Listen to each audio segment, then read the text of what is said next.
இதயத்தில் இயற்கையாகவே bypass create ஆகுமா?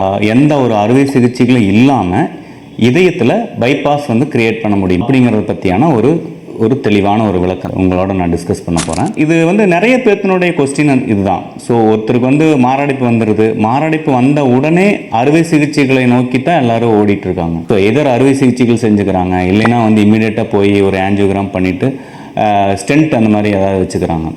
ஸோ இந்த ரெண்டுமே இல்லாமல் இதயத்தை சரி பண்ண முடியுமா? இந்த இதய அடைப்புகளிலிருந்து நம்ம விடுபட்டு வாழ முடியுமா அப்படின்னா இது கண்டிப்பாக எல்லாத்துக்கும் ஒரு மிகப்பெரிய ஒரு கேள்வியாக இருக்கலாம். ஸோ நம்மளுடைய பாடியே பார்த்தீங்க அப்படின்னா, ஸோ இப்போ ஒரு இடத்துல நார்மலாக இதயத்தில் பார்த்தீங்கன்னா 3 ரத்த குழாய்கள் ரத்தத்தை கொடுத்துட்ருக்கோம். அதாவது ரைட் கொரோனரி ஆர்ட்ரி, அதே மாதிரி left main, left anterior descending artery and left circumflex artery அப்படின்னு சொல்லுவோம்.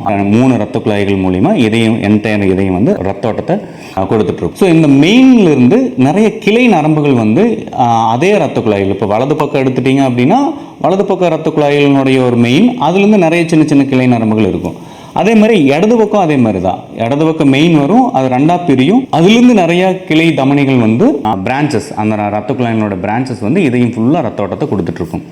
ஸோ இதில் பல நாள்பட்ட வியாதிகள்னால அல்லது பல்வேறு காரணங்கள்னால யாருக்கு வேணாலும் அடைப்புகள் அப்படிங்கிறது உருவாகலாம். ஒருத்தருக்கு அடைப்புகள் ஃபார்ம் ஆகுது அப்படின்னாவே அது ஒரு சிக்னலிங் மூலிமா நம்ம உடம்புக்கு ஹார்ட்லேருந்து ஒரு சிக்னலிங் பிரெயினுக்கு செலுத்தப்படும். அதாவது இந்த பர்டிகுலர் ஏரியாவுக்கு ரத்த ஓட்டம் ரொம்ப கம்மியாக போகுது, அப்போ அதுக்கு ஏதாவது ஒரு வழி பண்ணணும் அப்படின்ட்டு அதுதான் சிம்டம்ஸ்ன்னு நம்ம சொல்லுவோம். அவர்னால முதல் நடந்துட்டு இருந்த மாதிரி நடக்க முடியாது, மாடிப்படிகள் ஏற முடியாது, ஓட முடியாது, விளையாட முடியாது.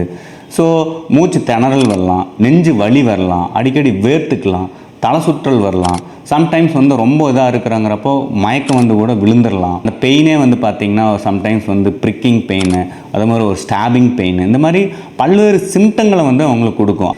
சிக்னல்ஸ் அப்படிங்கிறது என்னென்னா, அந்த இதயத்துக்கு போயிட்டு இருக்கக்கூடிய ரத்த ஓட்டம், அந்த கரோனரி ஆர்ட்ரிஸில் போயிட்டு இருக்கக்கூடிய ரத்த ஓட்டம் ஏதோ ஒரு இடத்துல தடைபடுதுன்னு அர்த்தம். ஸோ இந்த தடைப்படுறதுனால தான் அவங்க சிம்டம் அவங்களுக்கு சிக்னல் பண்ணுது. ஸோ இதெல்லாம் இருக்கிறதுனால நீங்கள் உஷாராக இருந்துக்கோங்க அப்படின்னு சொல்லி. ஸோ இந்த சிம்டம் வெளிப்புறமாக நம்மளுக்கு தெரியுது. அப்போ நம்ம ஒரு டாக்டர்கிட்ட போகிறோம், இசிஜி எடுக்கிறோம், எக்கோ எடுக்கிறோம், அதை ஐடென்டிஃபை பண்ணுறோம். பட் ஹார்ட்டுக்கே தெரியும், okay there is something going wrong. அப்போ அதுக்கு நம்ம ஏதாவது ஒன்று பண்ணணும் அப்படின்னு சொல்லிட்டு இம்மீடியட்டாக அது என்ன பண்ணும் அப்படின்னு கேட்டிங்கன்னா, அது தன் பாதையை மாற்றி அமைக்கிறதுக்கான முயற்சிகளை மேற்கொள்ளும். இந்த முயற்சிக்கு தான் கொலாட்ரல்ஸ் கிரியேஷன் அப்படின்னு சொல்லுவோம். அதுக்கு பேர் ஆர்ட்ரியோனியோஜெனிசிஸ் அப்படின்னு பேர்.